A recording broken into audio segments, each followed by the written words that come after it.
Welcome to the LZ Sports Show. I am one of your hosts, Mark Adam. I am joined by my co-host, Mr. Keith McKnight, joining me all the way from his house because his house has me in it and social distancing mandates that he not be in it. So, how are you today, sir? Good, sir. How are you doing this morning? I am doing great. Disappointing loss last night. Unfortunately, I mean, the Jets played really well, I thought, overall. But we'll be right back after a word from our sponsor to talk about how they ended up losing despite playing so well. We will be right back after this. Make your house a better place to come home to with Aquatech Pool, Spa, and Bath. We've been delivering complete customer satisfaction for over 40 years. Whether it's a fully completed backyard escape, a completely renovated bathroom, or a premium upgrade on outdoor furniture, Aquatech is the only name you need to know. That's because if it's an Aquatech job, it's an Aquatech team working on it. No outsourcing, no subcontractors. We do it all. Visit our one-of-a-kind showroom today at 1065 Dougal Road. Aquatech Pool, Spa, and Bath. We create better places to come home to. Thank you very much to our sponsor, Aquatech Pool, Spa, and Bath. We greatly appreciate our sponsors here. Do go ahead and follow us on all the social medias if you have any of those. Facebook, Twitter, Instagram, YouTube being a big one because that's where we air these episodes. You can just go straight to the wpg.ca/sports to watch them. But if you want to get notified as soon as these episodes are up, like and subscribe to this channel and make sure you ring the bell so you do get those notifications. And we would love to hear from you. So you can also give us a call if you want to voice your opinions, 431-800-4555. Also, I don't have the graphic built, but you can email thelz@thewpg.ca. So THELZ. I know the LZ, I always say Z because of the military LZ, but I'm also Canadian, so any other time I have to say the letter Z, it's Z, it's not Z. It's very particular about that. But in context of the military, the landing zone, the reference there, LZ. That's why we say it that way. There was actually a comment on Reddit about that, which I really appreciated that people, first of all, that they're watching. Second of all, that they're paying attention to stuff like that. I appreciate it. So keep the comments on Reddit coming. On YouTube, you can comment there as well. And again, you can give us a call or send us an email, thelz@thewpg.ca, or call 431-800-4555. We'll use your voice messages on future episodes of the LZ Sports Show. Jumping right into last night, let's have a look at those not so great for the Jets stats. A 4-2 loss, the fourth one being an empty netter there. 31 shots for the Jets, which is pretty good. They don't always manage 30-plus shots. But again, they're giving up 37. And to a team like the Oilers, that's not ideal. What's your thoughts there, Mr. McKnight? Yeah, you cannot give up that many shots to the Edmonton Oilers because just about everybody on that team can really find ways to score or put other players on the ice in a position to have good scoring opportunities. And yesterday we saw the Jets have, I don't want to say they collapsed. They played against a good Edmonton team, and then Edmonton, I keep saying this in, probably the last 2 or 3 episodes that it's about time that other teams start respecting the Winnipeg Jets. So the scouting department that the Edmonton Oilers, had looked at for, the opponent of the Winnipeg Jets coming in, they were really prepared for this hot team and they knew what they was coming into their new arena there. So, when they're going up against Mark Scheifele, Blake Wheeler, Matthew Perreault, there's so many names we can name on that roster. So Edmonton really, found a way to attack them, especially their defensive core. So unfortunately, it just didn't really go the Jets' way. And, Mark, I'll just say this right now. The one stat that jumps out to me right now, it's that penalty infraction minutes right there, 16-6. Like, that we haven't seen the Jets hit more than 10 penalty infraction minutes in quite a long time, and I don't know what happened there. And you see Edmonton have 6. Like, what do you have to say about that? I really think that has a huge factor in the way the Jets unfortunately put themselves in a losing situation last night. You know what? I think the penalties were less of a factor than it appears. Okay. When you when you look at it, 12 minutes was Wheeler because he ended up with an unsportsmanlike 10-minute misconduct. So that sort of skews the numbers a little bit.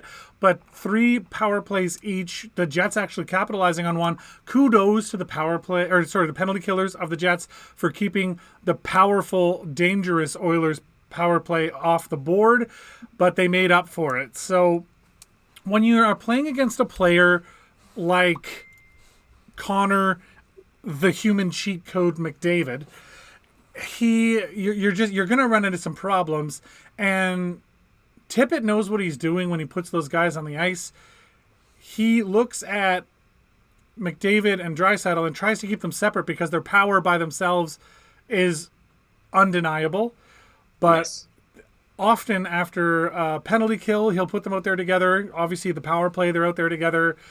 Whenever an opportunity arises, he does put them out there together. And I don't know. It's almost unfair when those two are on the ice together. You got to do extra things, and there are some things you just absolutely cannot do. And some of those things led to goals last night. For instance, Dylan DeMello took a real bad pinch. You cannot pinch when you have Connor McDavid and Leon Draisaitl on the ice. You just can't. You can't do it. DeMello got caught. What happens? 2-on-1 the other way. Draisaitl, one-timer, goal. That's going to happen if you do those silly things. And typically that play that DeMello made, not a huge mistake. So you don't want to say it was a defensive meltdown. But at the same time, it's just you can't play the same game when McDavid and Draisaitl are on the ice together. You just can't. So I don't know. That's careful with those two. Now, before we just quick, I just wanted to touch base on this before I forget about it. You talk about mixing up the Jets lines. Like if you were to put Draisaitl on one, then put McDavid on another, and then separate with Nugent Hopkins on the third. You know what I mean? When you have one of each of those superstars on a line, it's just crazy. Edmonton, they're a good team, and they're about time that it's about time. I'm sorry that they really finally came together with the amount of every year they get a really high draft pick, and then they suck, and they're like, oh, it's a rebuild, oh, it's a rebuild, oh, it's a rebuild. And I'm not backing off on my love for the Jets here and saying that they're still my team. It's just Edmonton, if they have a lot of good problems to have too, just like the Winnipeg Jets. Absolutely. I mean, like you said, McDavid, Nugent Hopkins, Draisaitl, but then you throw on guys like Chason's no joke, Puljujarvi, Shore, Ennis, Cassian. 5'9" guy, just really works hard, and he's a hometown product of Edmonton. So, yes, but that's enough of the Oilers talk. Though let's just focus on the Jets here. Yeah, nuts to those guys. Yeah. But was there a player for the Jets? If we're just switching back to the Jets, was there a player for the Jets for you that stuck out last night as like a solid example of what you want to see? I know they got the loss, but there was a lot of good play last night. So who you got in that? Blake Wheeler. Oh, okay. I want to hear it. Yes, I am so. When I believe it was Sochi 2014 that Blake Wheeler was on the USA Olympic hockey team, and I was like, do people not understand that if that's a serious thing, and at that time I know the Jets probably weren't one of the greatest teams in the league. That's fine, so what? But in 2015 they still made the first round of the playoffs against the Anaheim Mighty Ducks. Okay, so what? That they lost 4 games to none, but they were still there. They still fought for a spot. And then with Blake Wheeler being on the USA team hockey roster, I was like, man, this guy, holy shucks, this is awesome. He can skate, and he can just, if he's on your Olympic national team radar, you're a good player. So, and then now he's not, but that doesn't mean that he's less of any good player. And yesterday I saw the flashes from Blake Wheeler that he was having when he was on that Olympic team roster, and I was so happy to see that. And I know it's not cool that when somebody breaks their stick, but yesterday when he let that emotion out, it was just okay, he wasn't mad at the team, he was just mad about the situation that happened. Look, a team got a goal, and this was a good team. They were in a winning situation. And Blake Wheeler, I was really appreciative and respectful about the way he let his emotions show yesterday and go. And he also had that one scoring opportunity that I saw on the replay for Hockey Night in Canada, where I was just like, man, like his leg was up. There was lots of flex on his stick. He like almost right under Mike Smith's arm. And I was like, Blake Wheeler, like you're back. Yeah, I thought he played really well too. You could definitely see the frustration. I mean, watch literally when the horn goes at the end of the third period, he's got the puck in his hand and he chucks it. Like he just hurls it into the not any fans being there. So, Yeah. he hurled it into the whatever those things are called that cover the sections there. I don't know if they have a name yet. Do they even have a name? Sponsor covers, we'll go for that right now. Yeah, sure. But he hucked that thing, and you could definitely see the frustration in him. But I agree. He did have a good game overall. For me, who's your guy for last night? For Neil Pionk, he was everywhere for the Jets last night, and I know that typically you want to pick a guy that. It sucks because I'm picking him out. He was -2 on the night, no points. I think he was all over the place. He just made such great defensive plays so often. And, he checked a guy over here, and on the same play, the puck goes to the front of the net, and who's the guy breaking it up in front of the net? Neil Pionk, yet again. How was he there and there at the same time?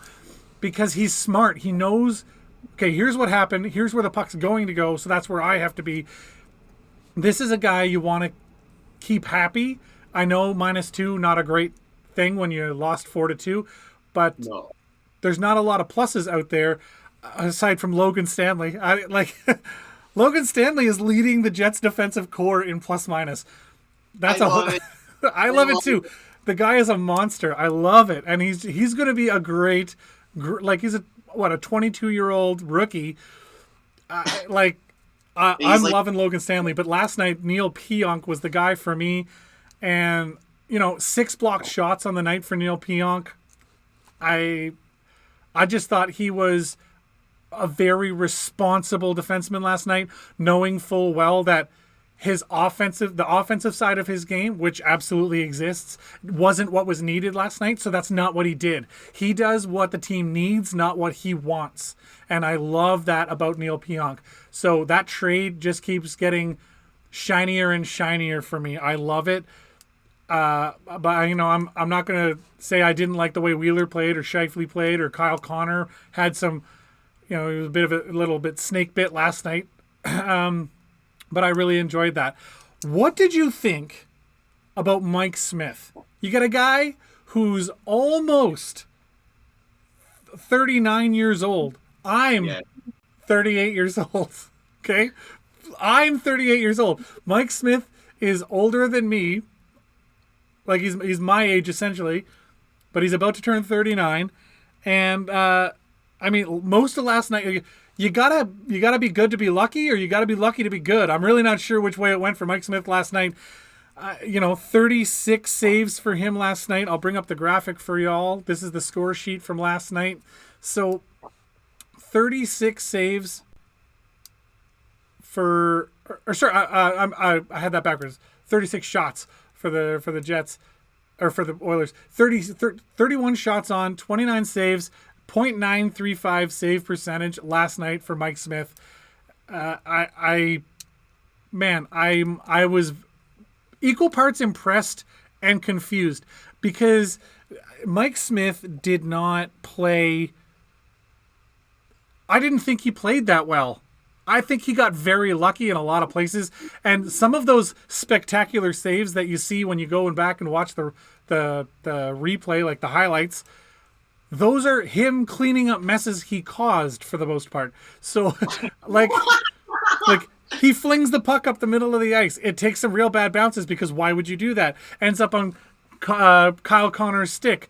Kyle Connor manages to quickly get a shot off. Obviously didn't get what he wanted on it because he was trying to release it quick. He was being pressured. And Mike Smith comes across and makes a miraculous glove save.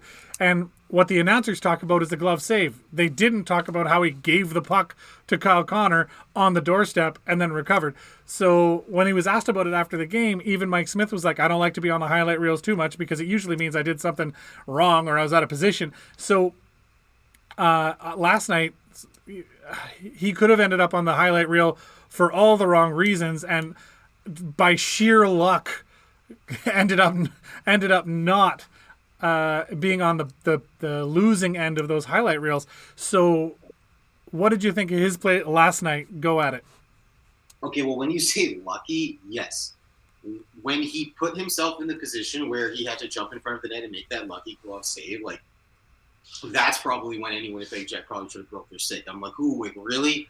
Like, you made that happen? Like, yes, you have to be good to be lucky or lucky to be good. I'm going to write that one down when we get off here. I like that one. That's a good one. That's not even a sports cliche. And when he made that save right under his arm and into, like, you know, like his upper hip here against Blake Wheeler, I was like, did he really make that too? Like, no wonder Blake Wheeler was just as frustrated to break his stick. Like, it was just like, it was really his night. And then when he celebrated, I was like, yeah, you should, buddy. You got really lucky. You got really lucky last night because, look, yeah. I know I'm a nobody, but I'm just Keith McKnight. But Mike Smith there's a lot of better goaltenders in the NHL than Mike Smith. Like, he didn't have a good running cap. Right? And he's not, like, you know, Edmonton, with him in the net yesterday against the Jets, I was like, okay, like, no matter who you are, like, you're on edge with him no matter what. Like, especially going up against Connor Hellebuck on the other end.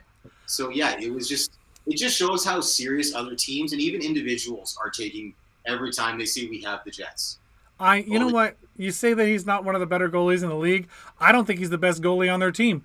But that's my personal opinion. No, I don't think he is at all. Yeah, like, let it be alone. Like, if he's not the better goalie on his team, that's what I mean. He's one of those goalies where you just don't really have that much confidence in him when he's there. It's been a real struggle. That, like, I think most of the Edmonton Oilers' problems have been Mike Smith. So I just thought he got very lucky last night. I mean, that save on Dylan DeMello, when DeMello was in the crease, that was DeMello shooting it into the pads. You know, Dylan Hands of Stone DeMello had a wide open net, and he just tucks it underneath a sprawling, basically panicked Mike Smith, and Mike Smith ends up making the save, which absolutely was not a save. He just put his leg down and prayed, and the puck, I think, like, it almost looked like Dylan DeMello shot that so poorly that if the net was empty, he'd have missed. I just think Mike Smith was just absolutely lucky all over the board last night. Blake Wheeler manages to ring one off the post after, you know, it was frustrating to watch as a Jets fan, watching that guy out there. And then, of course, like I said, Connor McDavid, or as I called him, the human cheat code, which I stole from someone on the Jets Discord, by the way. So he's the, you know, he just changes games. And that goal he scored, he just walked out and people let him, because you got to respect when he's moving. You don't want to pressure him because he'll burn you, but you can't let him have that much space because he'll burn you. So it's kind of a catch-22. As soon as he gets the puck, you're darned if you do, you're darned if you don't. So how do you handle a guy like McDavid? I don't think I can count how many times I've seen him not stride on the ice, because, like, his feet are just always consistently moving, and it's a little bit scary. I'm like, oh my god, look at his feet. Yeah, his crossovers are insane. The amount of speed he generates with those crossovers is stupid. And every team, Jets included, have to figure out how to be where he wants to go before he knows he's going there, because otherwise he's going to beat you there. He's just so fast. And you add that kind of speed with the vision he has, the hands, he's got, like, just soft, soapy hands. Man, it's impressive to watch him play. These games with the Edmonton Oilers and the Jets are always exciting. The Jets ended up on the losing side on this night and on the previous night, but either game could have easily gone the Jets' way. It's just, it's an exciting rivalry building, and a lot of Jets fans are calling for the Oilers to go back to beating up on the Pacific and leave us alone. Here in this what was the Central Division, we didn't see Edmonton all that much, so. We did not, and that's there's a lot of people. I speak with one of our viewers and fans, Alvin Garton, quite a bit. He says that this division is just really showing just how good all these Canadian teams really, really are, and you're almost forgetting about the American teams and all the American divisions because this is just too good, and that's fine. Like, let it be that way. The other thing too that I really noticed yesterday with the Winnipeg Jets is, one, it was the first time they lost 2 games in a row all season. So yes, that's a massive accomplishment to only let that happen now. Yeah. Forget about tonight's loss. Like, we've already moved on from the 7-1 Montreal loss. Like, forget about it.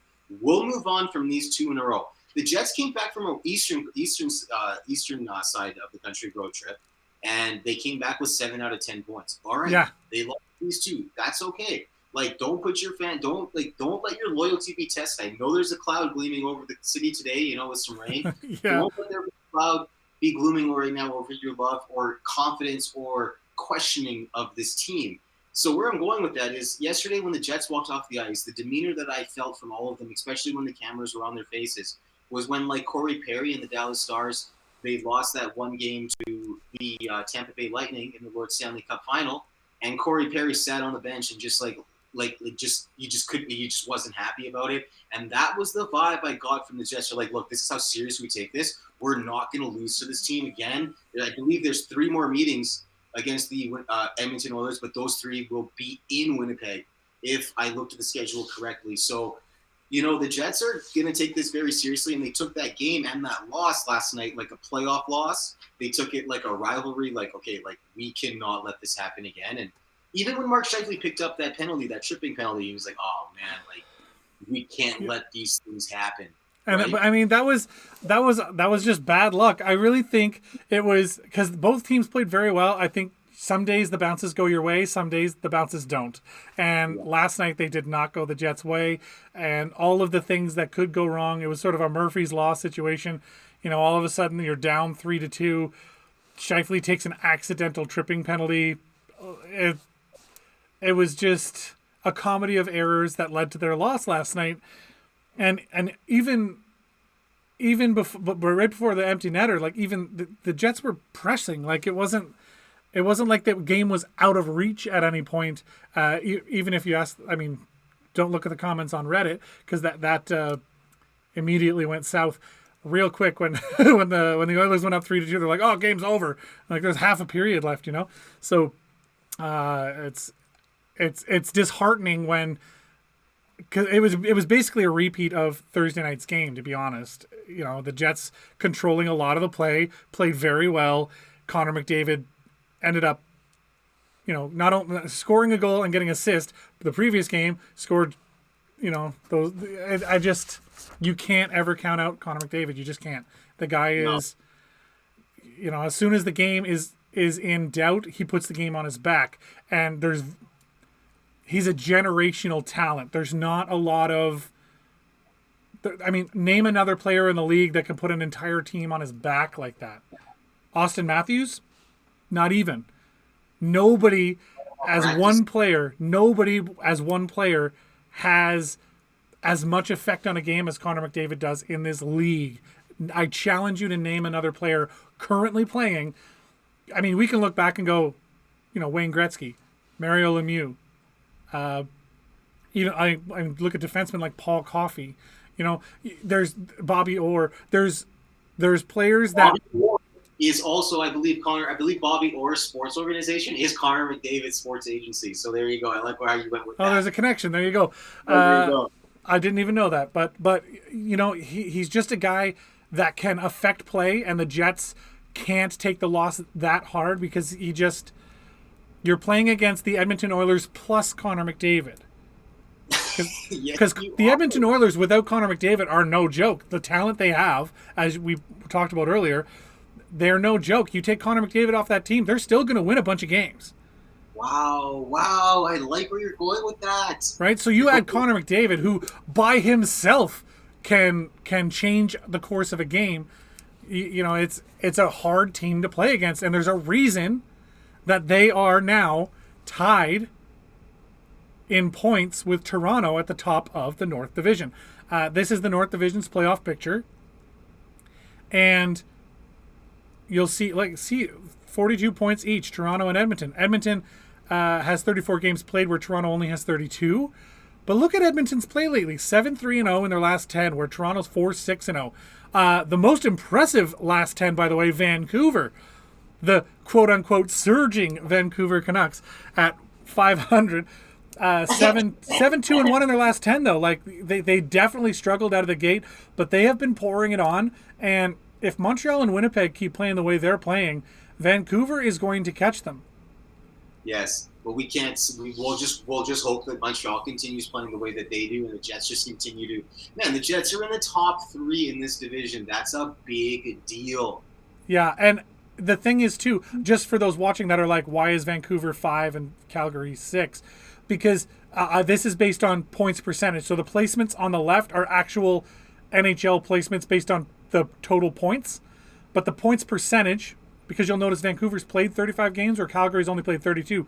So they're 2 points back, but they've got 3 games in hand. So their points percentage is higher.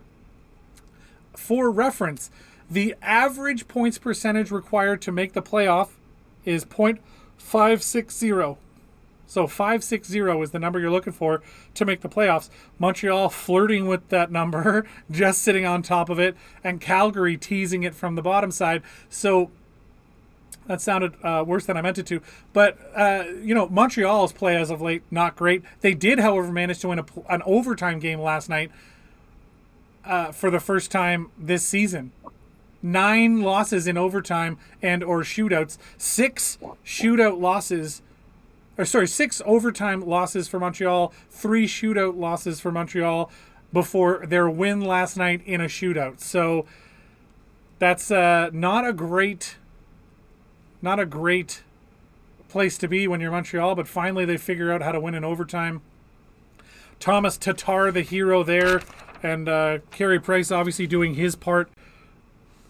It's a little rough. Toronto beat Calgary last night in the only other divisional game, 2-0, in a game where you talk about frustration. Austin Matthews seemed very, very frustrated at points in that game, even snapping his stick on the bench, even though they actually were up 2-0. That's a weird thing for me, but he's a perfectionist, and he wants to win for sure.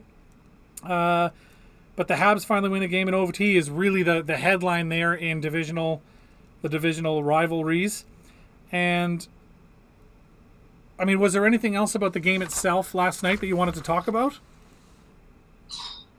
You know what? Honestly, just don't get discouraged. And I don't think the Jets are discouraged at all. They just took last night's loss as a big, they took it very seriously. And I don't think the Jets are going to, they're not going to lose 2 games in a row for the rest of the season. If I thought this team was going to bold predictions. Yeah, no, I don't think so. There's no way there's 20-something games left. I don't think they're going to let, that happen again. Yeah, the Jets have 25 games left, and Edmonton only has 22 games left. Winnipeg has, no, I did that math real wrong. The Jets have 25 games left. That's correct. So, 22 games left for the Edmonton Oilers. That math was right. I don't know what my brain's at today. But the Edmonton Oilers also have 3 games more played than the Jets. The Jets have 3 games in hand. So they're 4 points back, and there's 6 potential points separating them as far as games played for the Winnipeg Jets. So it's not like the Edmonton Oilers are running away with second place in the division. The Jets are right on their heels. I really think the Jets, there's a lot of hockey to play in March still, let alone April. So, look, the only place the Jets are going right now is the playoffs. Let's just look at it that way. That's the only place they're going right now, and let's focus on that. I think that's an important distinction to make. Yes, absolutely. I do think the +9 goal differential is problematic right now. I think that they're starting to get down to that number where you really need a positive goal differential to make the playoffs. You just do. And again, I'll just bring up that graphic real quick because no, that's not the right one. That's the points percentage for the top 10 as of yesterday. Haha. But yeah, look here. The points, like the Calgary Flames, by the way, have a -10 goal differential. The Vancouver Canucks have a -12 goal differential. And the Ottawa Senators have a -43 goal differential, but we're not even going to talk about them. That's absolutely brutal. What's funny is they have a worse goal differential than Buffalo. Buffalo is by far the worst team in the league. Ottawa has 23 points. Buffalo has 16. But Ottawa still has a worse goal differential than Buffalo. So when they get beat, they get beat. That's the problem. No bad, yeah. So, 3-5-2 in their last 10 as well. But when you look at those goal differentials, Winnipeg, by the way, has a +9 right now, which is not good. Even Montreal has a better goal differential at +13. Though these are all like, obviously one stat can't tell you the whole story, but when you look at points percentage, goal differential, play in your last 10, you can sort of start to put a picture together of what these teams are going to be doing for the rest of the season and how they're trending right now. Montreal is a ship that needs to be righted if it wants to make the playoffs. They are dancing on the edge of a knife, and I think that they realize that, and they're doing everything that they can to change that. So, I mean, at the end of the day, it is what it is. You need to win to go on, but the way that they're playing, Winnipeg, I don't think it's time to panic here. I do think that there's things they need to address. 5-4-1 in their last 10. Not a great last 10 record. On a losing streak of 2, both coming to the Edmonton Oilers, but that's the first time they've been on a 2-game losing streak this entire season, as we've mentioned. So I don't think it's time to abandon ship and start finding another team to support. I think keep your jerseys on. I'm even keep my Line A jersey on, speaking of holding on. So by the way, I was in favor of the Dubois trade. I'm not mad about Line A leaving. It got me a really cheap jersey is what happened. So I'll take it. But I really thought that was something. So real quick before we kick out of here, hot teams right now. I mean, Edmonton is looking pretty good. They're sort of pushing right now on a 3-game winning streak, but. I mean, Colorado on a 6-game winning streak, 8-1-1 in their last 10. They're a scary team. Vegas, 5-game winning streak, 8-2-0 in their last 10. They're a scary team to play against. The hot teams are the hot teams right now, and I think most people are aware. Anaheim is really vying for my attention, adding another loss last night. They're speaking of points percentage, they're .375 points percentage, 3-6-1 in their last 10. They're really upset that I didn't include them in my original who's the worst team. So I just want to make sure that we keep mentioning them so they feel good about how bad they're doing. Buffalo, however, just outshining them on that front. That .276 points percentage, 0-9-1 in their last 10, and that's not even the worst of it. That's not even the worst of it. They haven't won a game in March, period. And March is almost over. March is almost over. Well, yeah, we're getting there. They haven't won a game in March. The last game they won was February 23rd against the New Jersey Devils. And I mean, the way the Devils are going this year, beating them doesn't seem to be a way to get out of the basement. They're 27th by points, so it's it's bad for Buffalo. Let me tell you right now. So as much as Anaheim keeps trying, Buffalo is absolutely beating them to the bottom of the league, and it's a bad strategy because the bottom 4 go into that lottery and. Finishing last doesn't get you something. So I don't know why they're racing each other for the bottom spot. Quick conversation. The Toronto game last night, Campbell played. instead of Freddie Anderson, and he ended up with his second shutout in a row. Oh. And one of the comments I heard was, do we have a goalie battle in Toronto right now? And I have to think, no. I have to think that you go with Freddie Anderson. He's your tried and true. I do like Campbell's play. He played great last night. And his post-game interview was fun. He's a very likable guy, and the Toronto Maple Leafs like him. And all they need is a little bit of goaltending every so often. And Freddie Anderson, I don't know. Do they switch? Do they not? What do you think? No, there's nothing there. No, it's fine. He's just clearly, he doesn't want. He obviously he would eventually like to just have more games. He's taking it seriously. He doesn't want to be a backup. Maybe he's trying to expose himself to hopefully test the market. It's a shorter season, right? He's got a couple games here to prove himself, and maybe a team will pick him up and maybe look for a trade or something in the offseason. So, no, but there's no worries for the tour. There's no goalie battler, I don't think. No, I'm with you on that one. Okay. For sure. All right. Fair enough. Two other quick points. Murat Aites of The Athletic, he wrote an article, and I'm going to read the headline, and then we're going to pick it apart for 2 seconds here. Matthew Tkachuk for Mark Scheifele. Who says no? Thoughts? Matthew Tkachuk for Mark Scheifele says no. Like, who says no? Is like, that's the trade he's proposing. Matthew Tkachuk for Mark Scheifele. I'm with it. Really? I am. Oh, it would be all about it too, to have another Tkachuk back in the city. Get out of here. I wouldn't even be surprised if when that Tkachuk trade happened, his wife he met here too, and she was a Ukrainian by the name of Chantal as well. Wouldn't even be surprised. Listen, I'm vehemently against it. Vehemently, however you like to pronounce it. I'm against it, and I think that Cheveldayoff should just dismiss that. That shouldn't even be on his radar. Matthew Tkachuk is not the type of player that can replace a Mark Scheifele, and he's not the type of player that I would want on my team. He's I was going to swear there, but he's a poop disturber. He likes to get in there and mix it up, and he's not the kind of player that the Jets want. You don't want a guy on your team that's just there to cause problems and every so often play hockey.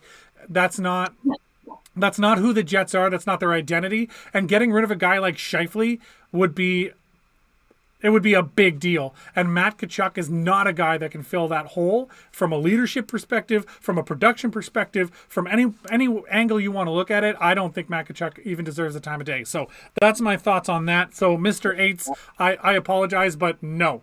Go away with your clickbait headlines.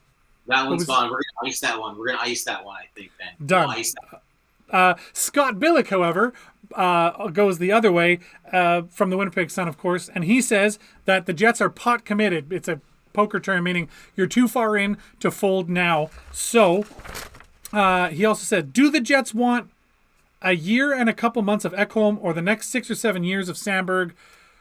I say that's a coin toss for me. What do you think? Because trading for Ekholm means you're going to have to give up a player like Sandberg.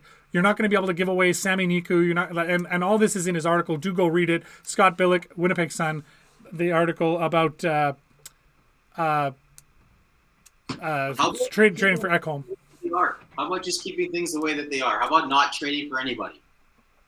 Well, that's the argument, right? Is if you trade for somebody like Ekholm, who has a year and a bit left on his contract, and then that's a good thing.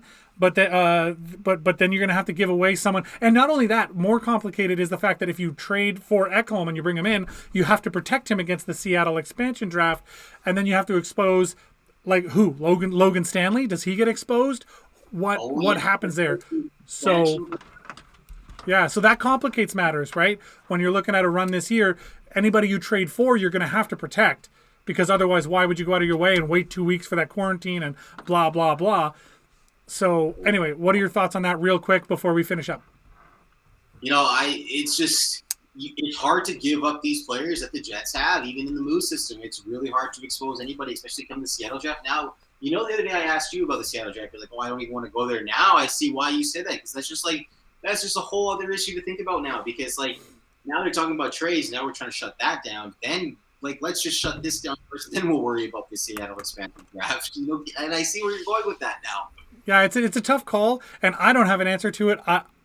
I like the Ekholm trade, but I don't like the potential losses on the other end, and those losses are future affecting.